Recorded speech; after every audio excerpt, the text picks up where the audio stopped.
دكتور ميمونة waxaan su'aal ka weydiinayaa gabar habeen dhow xaafadeen isku dishay la dhahay gabadhaas oo la dhahay in badan ninkeeda ay tiri waqti fiid hore imow guriga imow iyadoo shalay maalinkaas ay ka soo qaadanaysaa luunka go'o ka soo qaadatay oo fresh ah imaadayna xaafadeeda casha ay karisay diyaarisay rag badan iyo asaga isla cashan jireen ay tiri imow guriga biliis caawo ina fiid hore imaado waa guriga oo waa ku xukmantaa u dhahay ma imaanayo biisi ah 4 saac ka hor ma soo socdo maxaa dhigi jiray shaydaana qaaday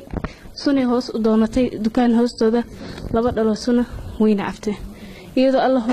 hooyo dhaysa dadka dariska ku sabab maxaa fiid hore irid u xirtay waan imanayaa iska kii cafiya ilbaabkii markii dambe furo isbeer loo raadiyay caanaha loo keenay ilkii isdhaafsatay way cabays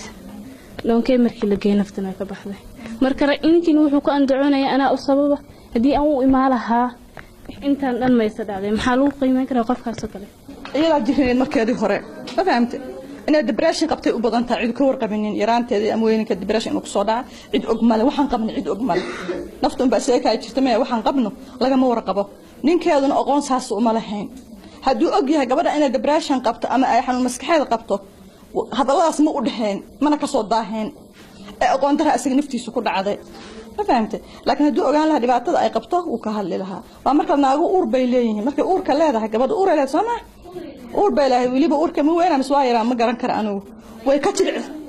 uu yaraa Soomaaha xilliga uurku yar yahay markasta naagu uurka ay leeyihiin dush waa ku yartaa dabeecad waa ku yartaa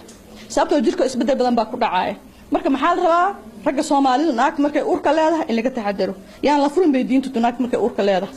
ما فهمت يعني دب لو جيسنين لكن مركن أدب وجيسنه مع دمر أنا كأسوق جيسنه رجب إنتان لجارين مركن تاسع كينس يلا مسكح للعادة هن يلا ولع يلا دبنا أورله يلا حنون أقصيه هاي ساعد الوقت مات